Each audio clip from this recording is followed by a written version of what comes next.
Welcome to Vine Chat, a little offshoot from Wild Wine Life. We have a long-term friend and early supporter, so I'm always appreciative of the really early supporters of Wild Wine Life, David Harmon from Carneros della Notte Winery.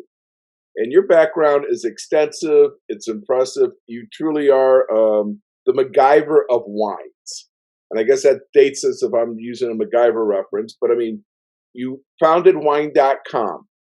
You were the helicopter pilot and chauffeur for Robert Mondavi, along with the Indianapolis Colts, an accomplished sailor, reality show TV guy, and then along with winemaker, and then let's see, am I forgetting anything else?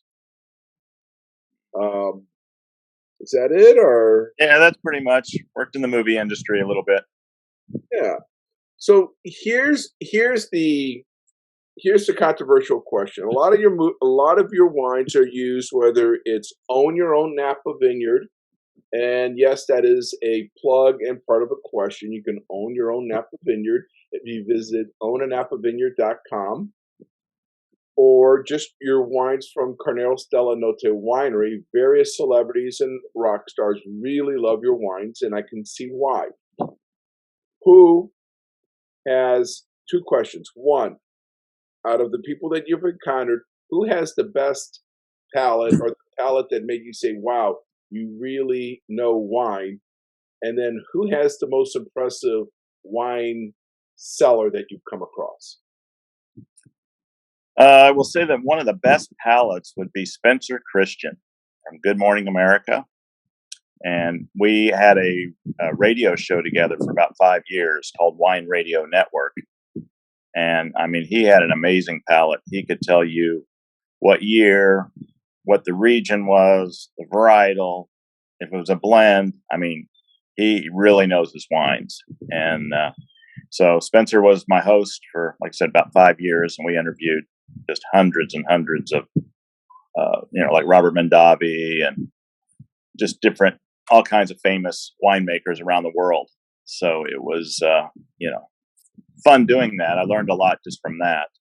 As far as impressive wine cellars, I'm trying to think. I went and visited one down here in Florida, where I currently am today, Jesse Biter. The reason I thought that was impressive, it was mainly all my wine in there. He bought tons of my wine, and his parents actually let me in his house because he was at the Masters and I was doing another wine event in Florida.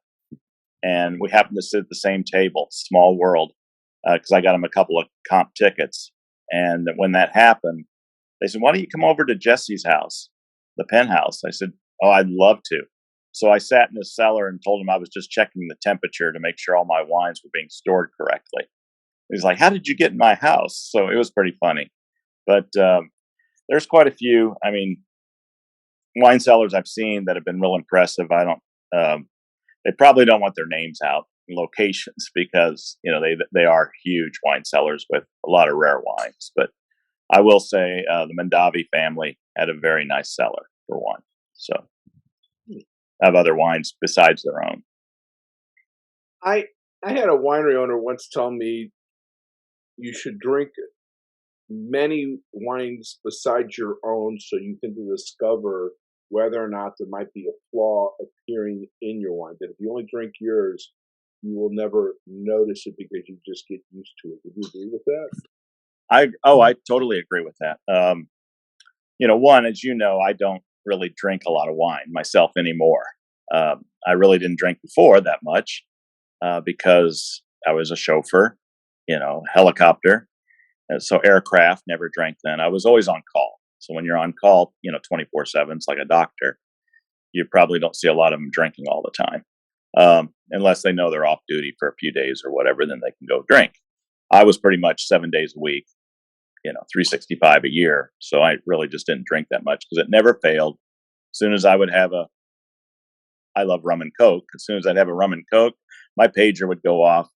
And I'd have, I was afraid I'd have to turn down or call another pilot to say, hey, can you take this? Because I just had a drink. So it was easier for me just not to drink at all. However, I've got a cellar. I've got two 40-foot caves underneath my house filled with wine. So I have a huge cellar from all kinds of rare wines. I think the earliest ones are like 34s or 35s or something like that. So I have a bunch of rare wine. And the advantage for me, since I don't drink wine, is I collect a lot of wines. So I know I figured it out. I could easily drink a bottle a day for like, I don't know, next 200 years or something. It was just crazy, the amount of wine I have. And so, you know, people come over and I just say, hey, have at it. Go through the cellar, pick something you'll like, or, that amazes you. And we'll open it up. And then that makes it another story, which is kind of fun to, that's how I enjoy, with wines. But I would never go down to my cellar and just open up a bottle myself. It's just, I don't do it with my own wine, and I don't do it with collecting wines. It's got to be the right time, the right place, and it makes it a story when you do that. So, I brought out super expensive wines and people were just blown away, and then of course I made a unique wine, the late harvest Pinot with botrytis. And that's always been, a big hit when I pull one of those bottles out, which we've currently sold out of. So there's quite a few people that will not be happy to hear that. Well, we might make it again this year because I still have not harvested my grapes, and I'm down here in Florida. So it could be if the botrytis is set, if I can see it set next, I'm heading back next week. If it's set, then I will leave the grapes until December 1 and make another late harvest Pinot with the whole vineyard. So we'll see what happens. Now, you told me that one of the big things you learned from Robert Mondavi was start with good grapes and you will have good wine. Is there a Robert Mondavi story that you can tell that you've never told before? Well, I have a couple of stories. I mean, he did tell me own the vineyard, not the winery. He said that was his biggest thing. He said, if you own the vineyards, you're in full control. He said the winery was just a lot of hassle, a lot of different things. But he said the smart guy will just own the vineyard. And that's why I started my vineyard. I mean, I was going to plant popcorn there because I love popcorn. So I was going to be the Orville Redenbacher of Napa Valley. We were going to do Napa Valley gourmet popcorn on my 7.5 acres. However, the cash crop and where I live in Carneros is either Pinot or Chardonnay. And, both of those were on the lower amount of income per ton. It's not like Cabernet, Cabernet's king. You get the most money for Cab. However, it is the cash crop in Napa. So what I did was, he did say it all starts in the vineyard. You can't make great wine out of bad grapes. It's your major ingredient in your wine. So if you take care of the vineyard, the wine will make itself. And because all my wines are 100% of that varietal, I don't have to be a rocket scientist to make the wine. All I have to do is take care of the grapes in the vineyard and oversee that and pick them at the right sugars. And, there's just different rules we have to abide by because we're a commercial winemaker, where a home winemaker, can add sugar. We're not allowed to add sugar. I mean, so there's certain things that, we can't do that that a private winemaker can. So that's why, for example, this year I had to hold the grapes longer. Normally we would have picked these in the middle of September, but the sugars are not there. They were like 22. And because it was so hot, I had to add a lot. I had to add some water this year. Normally we dry farm. And because I added water, it extended the growing season for me. So now I cut off the water for the last 2 weeks. The sugars will rise, and I'll want like at least a 26 to 28 bricks wine, because my wines are about 14% alcohol. They're on the higher end. And the other thing is we don't add water to lower the alcohol level. We can use either a cross flow filter to strip out the alcohol, or like when I make it, I just make it whatever comes off the vineyard. So I don't mind. It's double the tax when you go over 14%. So a lot of large wineries will keep it at 13.9 just to save them, millions of dollars in tax. Where I'm such a small winery that the money doesn't, it's not that big of a chunk of money for me to pay the government just for the higher alcohol. The when I tell people after going out there that you just mentioned some of the things that have been going on, we're adding water, lower that alcohol. You do taste it in the wine where it's kind of a watery wine. When people say I like a heavy Pinot and I have to go somewhere else, I don't. I just can't drink the California Pinot Noir. So I go, you're just drinking the wrong California Pinot Noir. And your Pinot is just absolutely delicious. I just love these dark cherry flavors. It's very soft. You have that long tannin strain. I mean, and this is very versatile. It would go so well with your tuna and the salmon. You're quite the fisherman, but it would also work with some big red meats for the people who like big red meats. I mean, a nice little fillet. Yeah, we've been quoted as being the cab drinkers Pinot. So it's just, if you like those big bold wines, one thing we do is cold soak for at least a week to 2 weeks, and that gets the deeper color, the higher tannins. I mean, I've got some 2007s that are just amazing right now. And so for Pinot, we're making it sort of in the old style where they'll last longer than the drink now. You can still drink them now, but we try to make them to last, because a lot of our bottles are, I do sandblasting. I do things on the bottles that people might keep them for 10, 20 years, like birthday wines. The kids, they open them when they're 21. Well, you got to make sure that wine lasts 21 years. And to do that, you have to have the tannins and everything else. So I try to get everything out of the grapes. And, that way you don't have to press them and throw them out. You just let the skins disintegrate in the cold soak. And when that happens, you get everything from the inside of the skin, and and it seems to be working. I mean, for the last almost 20 years that we've been making wine.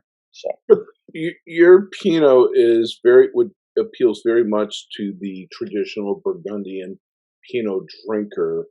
That people say, "Oh, I have to go to Oregon." No, you don't have to go to Oregon. You can come down to Carneros, and I've had a winemaker say that for wine to hold up over time, for wine to be food friendly, it's also what you need to hold up over time.